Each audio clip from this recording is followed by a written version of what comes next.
Olá, tudo bem com vocês? Então, nós estamos aqui de novo, né, para o nosso estudo nos livros do Antigo Testamento. Vocês estão gostando? Estão curtindo aí? Então não esqueçam de comentar, de clicar no link, entrar no WhatsApp. Esta semana nós estaremos postando mais alguns forms e nós estamos chegando quase no fim do nosso estudo, né? Eu espero que vocês estejam aproveitando, espero que vocês estejam aprendendo, retendo alguns dos ensinamentos que nós estamos passando aqui nos livros proféticos, certo? Então, hoje nós vamos estudar o livro de Jeremias, pelo menos a primeira parte. Então, vamos orar? Senhor, nós te agradecemos pelo teu cuidado, pelo teu amor, pelas coisas que o Senhor tem feito por nós. Te agradecemos, Senhor, pelos ensinamentos da tua palavra, que nós possamos guardá-los em nosso coração e que possamos, Senhor, praticar no nosso dia a dia, a fim de que nós sejamos, ó Deus, corretos em nossos caminhos e que possamos agradecer possamos louvar e engrandecer o teu nome. Senhor, nós te agradecemos por cada participante da escola de liderança, por aqueles que estão, ó Deus, interessados em aprender a tua palavra. Eu peço que o Espírito Santo esteja trabalhando, ensinando, moldando e que nós possamos crescer, ó Pai, como igreja, como corpo de Cristo, como teu povo amado e como cidadãos do reino. Agora, Senhor, que nós vamos participar de mais um estudo. Sei conosco e nos abençoa em nome de Jesus. Amém. Muito bem. Então, assim como o livro de Isaías, nós vamos ter que dividir o livro de Jeremias também, tá? Para que a gente possa aproveitar melhor aquilo que nós estamos estudando, aquilo que nós estamos aprendendo, certo? E não esqueçam de compartilhar, de comentar ali, né? De colocar suas dúvidas. Eu vejo que nós temos muito poucas colaborações, questionamentos. Então, ou nós estamos aprendendo tudo, ou não estamos aprendendo nada, né? Não esqueça de colocar lá. Se você não quiser colocar lá no YouTube, manda no privado. O importante é a gente aprender a palavra de Deus, certo? E não esqueçam que há um esboço também do livro, né? Que o importante, durante a semana, durante o tempo que a gente tem vago, nós podemos olhar aqueles textos ali e eles em sincronia com o esboço, com as contribuições, então nós vamos absorvendo este conhecimento aí, certo? Hoje nós vamos então estudar o livro de Jeremias, é o livro do profeta chorão, né? Jeremias tem essa alcunha devido ao fato de que no seu período de profecias, né, no seu chamado, ele teve muitos dramas, muito choro, muita lamentação. Nós vamos ver até que tem um livro, Lamentações de Jeremias, e isso tudo tem motivos, tá? Então vamos lá. Vamos adiante? Certo? O título do livro. Esta profecia projeta-se sobre o nome do autor, assim como nós vimos, né, os outros também, tá? Muitos outros nós vimos que tem a ver. O Senhor designa ou estabelece, certo? As profecias de Jeremias foram muito atacadas na sua época, mas todas elas se cumpriram, tá? Jeremias ele vai ser muito criticado, principalmente pela decisão, né, de incentivar o povo a aceitar ser escravizado ou levado cativo para a Babilônia, tá? Então, vamos lá. A autoria, né, de Jeremias, então é fato provado, não tem sido alvo de contestação, pode ser confirmada de duas maneiras, né? O próprio livro faz muitas referências biográficas e autobiográficas de Jeremias como autor e de Baruque, né, como escrivão secretário. Esse Baruque mesmo, aquele que nós já citamos ele ali em alguns trechos ali em Reis, né? Eu lembro que nós comentamos em Crônicas também. Repete o nome do autor por 131 vezes no livro e Baruque é mencionado 23 vezes, tá? E é atribuído a Jeremias e Daniel confirma isso lá no capítulo 9, versículo 2, e Esdras no 1. Lembro que nós já comentamos sobre isso. E a tradição judaica, claro, também confirma essa autoria, certo? Muito bem. Qual é o perfil desse profeta, né? Vamos ver então. Ele nasceu em 647, em Anatote, uma cidade sacerdotal, mais ou menos a 5 quilômetros de Jerusalém, ou seja, era ali nos arredores, né? Filho de Euquias, que foi o sumo sacerdote na época de Josias, e Euquias também foi o bisavô de Esdras. Aí nós vemos porque que Esdras cita também a pessoa de Jeremias, tá? Constituído profeta antes do seu nascimento, no capítulo 1, versículo 5, vai falar sobre isso, e o chamado no 13º ano do reinado de Josias, que tinha Jeremias tinha aproximadamente 20 anos de idade, ou seja, um guri. Reparem a maturidade de Jeremias, não é? Porque, olha só, hoje quando nós falamos com uma pessoa de 20 anos, às vezes ele não tá nem aí para a hora, né, do Brasil. Ele não tem nem... É muito raro, né? Uma Rebeca ali, né, da igreja, que eu vejo que tem essa mentalidade ali de servir ao Senhor, algum outro ali que os outros eles querem o quê? Viver a vida, curtir a mocidade, até servir ao Senhor, mas veja, um chamado profético, algo muito profundo, né? E Jeremias, ele tinha então 20 anos aproximadamente de idade, um rapaz, né? Bem novinho. Não se casou por ordem de Deus como sinal sobre a destruição de Jerusalém. Isso está no capítulo 16, no versículo 2 e na sequência. Ele ministrou em Jerusalém por mais ou menos 40 anos, tá? De 627 até que Jerusalém foi destruída, foi levada, né? Houve o exílio. E no Egito durante 5 anos. Os capítulos 43 e 44 vão relatar esse episódio, tá? Ele aconselhou 5 reis e um governador de Judá, bem como os rebeldes que fugiram para o Egito. E nós vamos ver todo o contexto de Jeremias no livro, vai falar sobre essa rebelião, essa ideia, né, do pessoal ir para o Egito, de aceitar o exílio no Egito, toda essa situação, como ele foi levado, obrigado também para lá, sabe? E foi importante esse período, né? Porque o povo de Judá, esse povo que havia ficado ali naquele lugar, eles queriam se rebelar e não aceitavam, né, que eles deveriam ir para a Babilônia.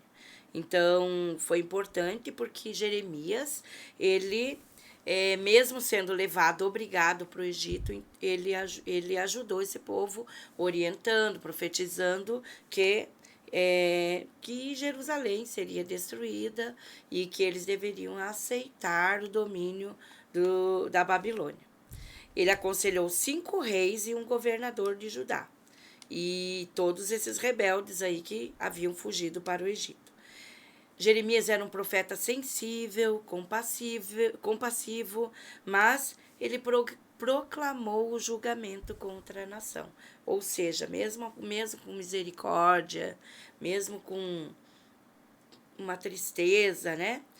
Ele teve que proclamar esse julgamento, algo de destruição, algo bem ao contrário daquilo que o povo sonhava, é claro, porque eles já esperavam, né, que alguém viria e livraria eles, mas só que não foi o caso daquilo que aconteceu, tá? Esse é um dos motivos porque o profeta Jeremias foi considerado um traidor do seu povo, tá?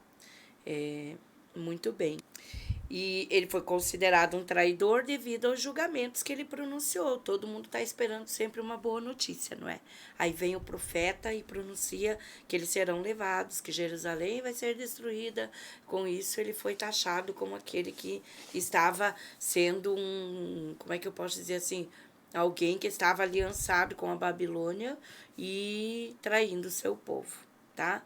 Então, aparentemente, ele não viu nenhuma pessoa se converter durante todo o período do seu ministério, 40 anos, muito tempo, né? Muita coisa aconteceu. Embora impopular e desprezado, quando profetizava e insistia na submissão à Babilônia, ele tornou-se o herói popular do restante dos judeus que estavam exilados, tá? Depois que tudo isso aconteceu, que a tragédia veio, que o povo foi levado, né? E eles viram que era aquilo mesmo que ele falou e que aconteceu, né? Então o povo começou a lembrar que Jeremias também havia predito que haveria libertação e retorno do povo a Jerusalém. E isso começou a gerar uma esperança. Então eles começaram a ponderar e considerar ele um herói popular, pelo menos para aqueles que estavam fora, né? Aqueles que estavam exilados, tá? Qual que é o cenário histórico do livro de Jeremias? A data, ela é de 627 a 580 a.C. 627, reinado de Manassés, e até que Jerusalém é, então, exilada, que a cidade é destruída, e aí os 5 anos lá dentro do Egito, né, todo esse tempo. O ministério de Jeremias iniciou no reinado de Josias e continuou em Jerusalém. Durante os 18 anos de reforma, perdurou por 22 anos de colapso nacional. Ou seja, enquanto ele estava ali profetizando e Josias estava vivo, estava ótimo, porque no período de Josias, Deus havia abençoado o povo. Porque Josias era fiel a Deus e reformou, né, o culto, ele proclamou a Páscoa, houve algumas coisas e Deus teve misericórdia de Josias, tá? Mas depois, então, veio esse colapso aí e durante toda essa crise, Jeremias está ali envolvido com o drama, com as turmas que são levadas, né? Com o exílio, com a devastação da cidade, né? Ele foi forçado a ir para o Egito com o resto rebelde em 586, e ele profetizou por 5 anos, aquilo que nós acabamos de falar, condenando a idolatria dos judeus, lá no capítulo 44, versículo 8, e anunciando a vinda de Nabucodonosor, olha lá. Ele já estava dizendo, ó, não adianta, Nabucodonosor está vindo e ele vai, né, vai conquistar. Não apenas Jerusalém, mas a gente vê ali, ó, conquistou o Egito, tá? Então, Nabucodonosor vem, conquista o Egito, e isso aconteceu em 568, né? Um pouco depois que Jerusalém já havia sido destruída.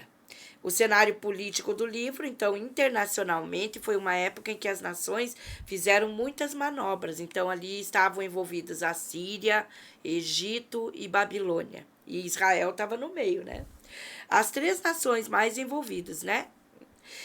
Em 626, Nabopolassar, da Babilônia, ele, com auxílio dos medos, tomou a cidade dos assírios, tá? Que vinham controlando o poderio mundial por quase 2 séculos. Nabopolassar é o pai de Nabucodonosor, tá? Eles vinham controlando o poderio mundial por quase 2 séculos, e em 612 eles destruíram Nínive. A Síria, então, começou a ter crises também, veja. E em 610 eles tomaram Harã. Quem lembra de Harã? Harã foi aquela cidade que a gente vê que quando o pai de Abraão, Terá, ele sai lá da sua terra e ele vem, ele conquista esse lugar, ele se estabelece num lugar ali e ele coloca o nome de Harã, e aquele ali se torna uma cidade conhecida onde eles faziam muitos negócios, muitas vendas ao Egito. Ele fazia muitos negócios ali com alguns minérios, tá? Em 605, a Babilônia derrotou o exército do Egito em Carquemes e assumiu, então, o controle da Palestina.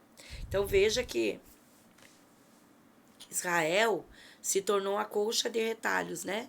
Um pedaço para a Síria, aí o Egito tinha tomado uma parte, aí vem, então, Nabucodonosor e controla a parte de Judá, controla o Egito, controla Jerusalém, e assim, então, a gente vê como que o cenário político está se formando, né?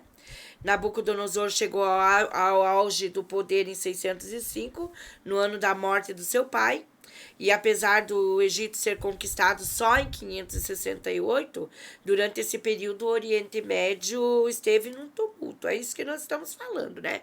Jeremias advertiu os filhos de Josias a se submeterem à Babilônia. Essa é a causa porque ele foi tão rechaçado, né? Tão rejeitado.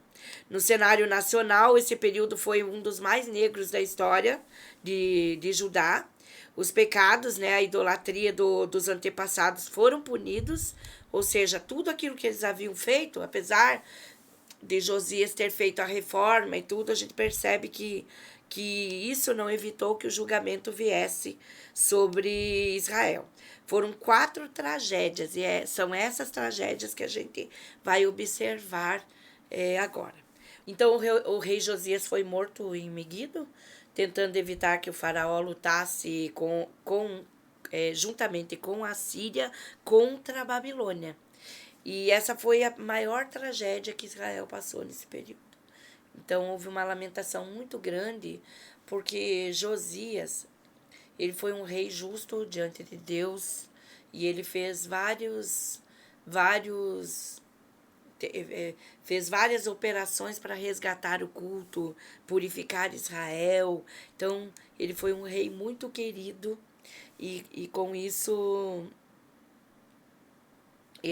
essa foi uma das tragédias piores que aconteceu.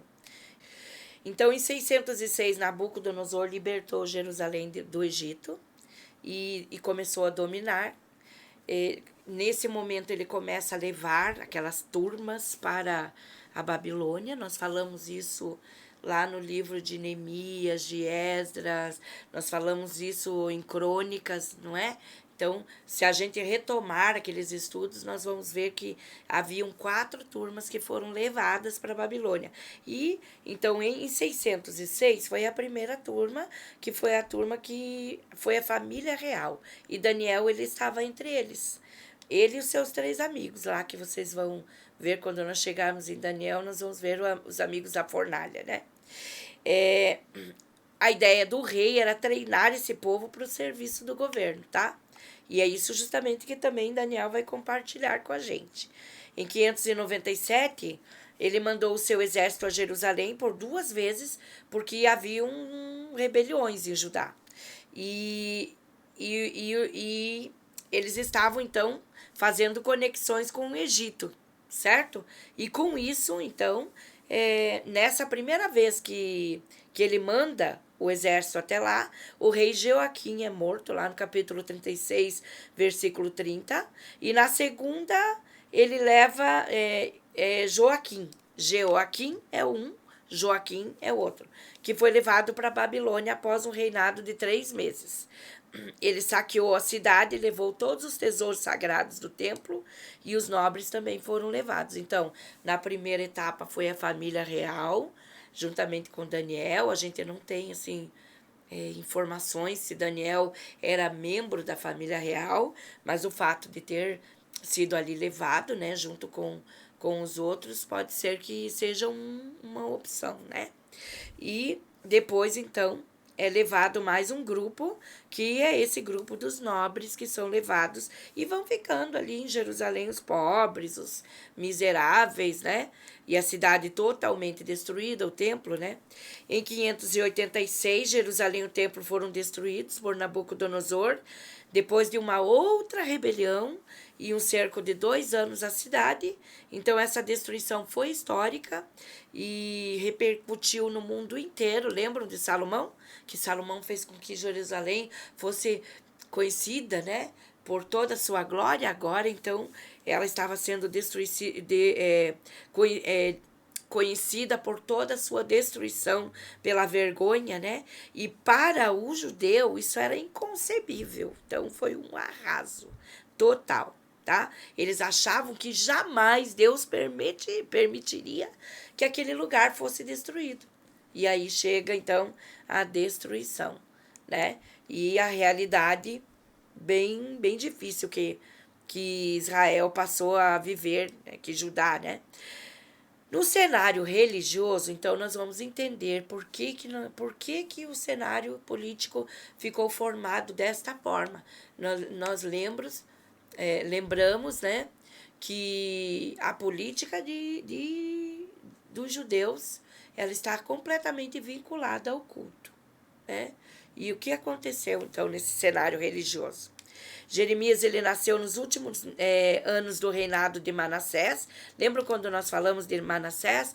Um rei cruel, aquele que cerrou Isaías, não é? Ao meio, né?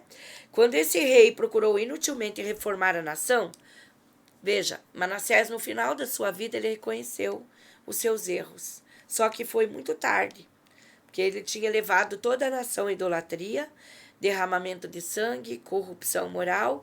Então, mesmo que ele se arrependeu quando ele estava na Babilônia, ele foi restaurado. Mas o seu reinado de iniquidade fez com que Jerusalém caísse diante da destruição.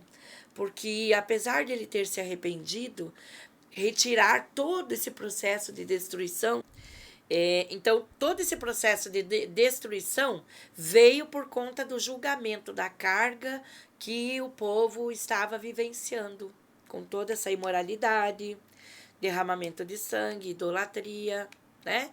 E com tudo isso, eles chegaram então ao fundo do poço, né? Depois de um curto reinado de Amon, também iníquo, filho de Manassés, Josias subiu ao trono. E aí é onde começa essa purificação, tá? Ele tinha a idade de... ele subiu em 640 a.C., com 8 anos de idade. Provavelmente ele era auxiliado por tutores, né? Nós vimos outros casos de outros reis que também subiram ao trono com idade muito jovem, mas que eles eram tutoriados normalmente por um sacerdote, por alguém importante, tá? Como é o caso de Joás, né? Que Joiada foi a cabeça ali, por isso ele andou direitinho enquanto o sacerdote estava com ele, certo? Foi o início da reforma, reavivamento e expansão política de Israel. Então veja, com tudo isso, em 640, eles ainda vivenciaram um tempo bom, né? Que foi o tempo onde Josias faz essa reforma religiosa. Nesse período, houve vários estágios de paz e de prosperidade. Vamos ver aí esses estágios, tá? Em 632, ele tinha 15 anos e ele começou a procurar o Senhor. Lá em 2 Crônicas 34, 3. Lembra que nós falamos sempre, né? O livro de Reis e de Crônicas, ele traz o contexto histórico de Israel, de Judá. Então, assim, agora nós estamos nos profetas e estamos retomando. Então, vocês viram que existe uma engrenagem, né? Quando nós olhamos os proféticos acontecendo, nós estamos nesse período histórico de Crônicas, de Reis, né? Depois de Neemias, de Esther, tá? E também de Esdras, né? Em 628, aos 19 anos, ele começou a purificar Judá e Jerusalém. Purificar aqui quer dizer limpar de toda a imoralidade e das idolatrias que o povo havia se prostrado, tá? Então, ele começou a remover a idolatria, impôs a medida até os limites de Naftali, né, que é outra tribo no norte, perto da Galileia. Isso está relacionado lá em 2 Crônicas, capítulo 34, na sequência ali nos versículos 3 e seguintes. Em 622, ele tinha 25 anos, e depois que o sumo sacerdote Ilquias achou o livro da lei na estrutura do templo e a profetisa Ulda declarou o julgamento, Josias reuniu os anciões da nação para intensificar a reforma e impor ao povo a purificação. Então, ele começou todo esse processo. Veja, os livros da lei estavam perdidos, gente, né? Dentro das ruínas do templo. Não só os livros da lei, mas provavelmente ali, então, haviam outros livros, como o de Salmos, né? E outros livros, então, certo? Veja que importante aqui que havia uma profetisa, né? Vamos levantar aí uma bandeira, né? Lembrando que de vez em quando Deus operava ali e uma mulher aparecia no contexto. Nós vimos então mais uma pessoa, mais uma profetisa, né, que trouxe uma fala de julgamento e que Josias então ouviu e ele começa essa purificação ali no templo, em Judá e em Jerusalém. Com 25 anos, gente. Olha isso, que importante para nós, né? Em 622, Josias promoveu a maior festa da Páscoa da história do povo judeu desde os tempos de Samuel. Veja, foi maior do que de Salomão, observando com cuidado todos os detalhes. E isso agradou a Deus. Então, Josias ele não vivenciou o declínio, né, total do povo. Infelizmente, nós vamos ver como que ele acabou, né? O reavivamento do rei Josias foi promovido com toda sinceridade. Mas aqui existe um grande problema. Quando a idolatria está estabelecida, né? E isso aqui nos faz refletir muito, pessoal. Refletir sobre o nosso culto hoje, sobre a nossa culto aqui não é o culto nas quatro paredes da IBAV ou da igreja, mas o culto pessoal, né, a dedicação. O povo estava seguindo de forma superficial. E os líderes do povo, eles aceitaram aquela palavra, mas não foi uma coisa profunda. E nós estamos vivendo isso nos dias de hoje. Todo mundo fala, mas o pessoal está vivendo a sua vida, o status, a prosperidade, servir a Deus é um status, vamos dizer assim, de riqueza, de se dar bem, né, de ser conhecido. Como que Deus vê tudo isso, né? Que tipo de culto eu estou oferecendo a Deus dentro da minha casa, dentro da minha devocional, do meu tempo com Deus, porque Josias ele estava com muito boas intenções e publicamente estava acontecendo muita coisa boa, né? Nós vemos aqui, olha, a festa da Páscoa é o símbolo da criação do povo de Israel, né? Que eles saíram do Egito, então eles comemoraram a Páscoa. E quando aconteceu isso, foi o nascimento da nação de Israel. Até ali eles eram o quê? Um clã, uma família de Jacó, certo? Aí então, olhe para isso, né? Josias ele veio com muitas boas intenções e não apenas com boas intenções, porque a Bíblia diz que ele foi sincero diante de Deus. Mas e os líderes foram sinceros e o povo acatou? Né? Aí nós olhamos para o Brasil, por exemplo, né, que é um lugar onde se fala tanto hoje em Deus, né? Nós vemos assim muitas falas, mas até que ponto, né, está sendo aceito pelo povo? O povo está pagando preço, está jejuando, está orando, está buscando. Até que ponto eu estou vivendo a vida cristã nos moldes e nos princípios da palavra de Deus? Ou eu tenho colocado outras coisas como importantes, né? Certo? O país viu-se diante da iminência de ser destruído em virtude da prolongada iniquidade de Manassés e da decadência dos judeus. E após a morte de Josias lá no vale de Meguido, né? A nação caiu na idolatria e corrupção. Lembrem-se que Meguido está na história no Apocalipse, né? É esse lugar mesmo, tá? Então a nação caiu na idolatria e na corrupção, voltou às práticas anteriores. Então, assim, o fato de Josias estar como líder fez com que essa nação se levantasse. Mas bastou que ele fosse morto, todo mundo voltou às últimas práticas. Desembolsou, tirou, né, tirou dos seus esconderijos os ídolos e retomaram a corrupção. Que cenário, né? Que cenário. Então vamos ver o objetivo do livro.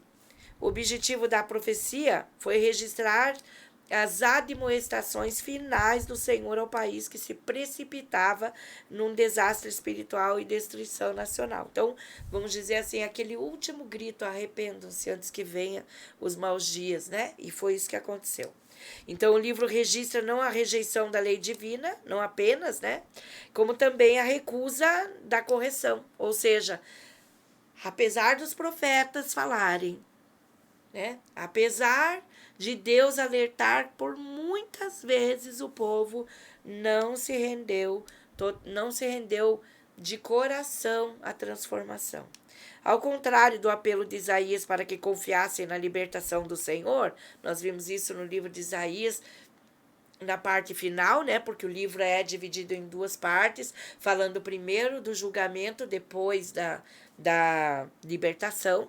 A mensagem de Jeremias era que a nação deveria se submeter ao julgamento, aceitando o cativeiro, para que assim a nação fosse salva e destruição total. Então, aquela coisa da rebelião, o que aconteceu ali? Ali fez com que Nabucodonosor voltasse e mutilasse mais o país, e levasse mais os nobres. Vocês viram que foram 4 turmas que foram levadas, tá? Então, cada rebelião, um grupo era levado, e a cidade cada vez mais destruída, ao ponto, né, que a Bíblia vai dizer assim, que haviam os chacais, né? Que a cidade sagrada estava à mercê dos chacais, dos vilões, né? Então, assim, foi esse o final de Jerusalém na época de 586. O livro demonstra esse solitário clamor na noite, foi quase totalmente desatendido. A gente vê assim, eu me comovi muito quando eu li o livro de Isaías, algumas vezes eu li, né? Eu me comovi muito, mas quando você lê o livro de Jeremias, eu confesso a vocês, o drama me pegou. Eu chorei muito com a história de Jeremias. Não é à toa que ele era o profeta chorão. Chegou até a afetar, né? Então, a gente vê que no final é muito dramático, né, essa questão, certo? O tema bem que poderia ser Provérbios 29:1, e esse vale para nós, vale para nossa nação. O homem que muitas vezes repreendido endurece a cerviz, será quebrantado de repente sem que haja cura. Foi o que aconteceu em 722 com Israel, e depois 586 em Jerusalém. E assim nós terminamos o nosso estudo de hoje. Eu gostaria que você refletisse, né? Refletisse sobre todo esse drama, sobre tudo isso que nós vimos aqui nessa primeira parte, né, do livro de Jeremias. No nosso próximo encontro nós vamos falar a respeito do esboço do livro e também das contribuições que Jeremias deu, né, para a história, para o contexto espiritual e a cristologia, né, no livro, certo? Então, eu quero deixar aqui o meu abraço, dizer para vocês que bom, né, que nós estamos estudando a palavra de Deus, ela é poderosa, e quando nós olhamos para essa palavra com sabedoria, nós temos que tirar dela lições para a nossa vida, lições para o nosso país, e saber que nós somos parte, né, parte do povo de Deus, que a minha fala, que a minha contribuição, que o nosso tempo de devocional com Deus, o nosso culto seja restaurado, certo? Que nós possamos servir a Deus com amor e com sinceridade. Sinceridade é uma palavra que significa sincera, sem enrolação, sem bajulações. Nós precisamos olhar para Deus e termos o nosso tempo com Ele e rasgar nossa roupa, vamos dizer assim, emocionalmente falando, alegoricamente falando, nos prostrarmos e chorarmos, nos arrependermos pela idolatria, pela imoralidade, pela falta de amor ao próximo, pela falta de cuidado com os princípios da palavra de Deus, olhar porque o julgamento do Senhor, ele vem, né? E não veio por completo ainda, porque nós vamos ver que isso vai acontecer no Apocalipse, no final dos tempos, mas ainda hoje Deus julga as nações. E nós, se olharmos para o contexto geopolítico do mundo, nós vamos ver que muitas nações estão recebendo o julgamento do Senhor. Se diz, nossa, Rosana, quantos terremotos, quantas destruições, quantos traumas e tragédias a gente tem visto, mas nós temos visto que muitos esqueceram-se de Deus, esqueceram-se da sua palavra, esqueceram-se do seu amor, esqueceram-se que Ele é o único Deus que deve ser adorado, que não divide a sua glória com ninguém. Então vamos refletir, amados, né? Vamos aproveitar, né, esse tempo para refletir sobre esta profecia e tirar dela um conteúdo para nosso coração. Como eu estou vivenciando a minha vida com Deus? É com sinceridade? É com amor?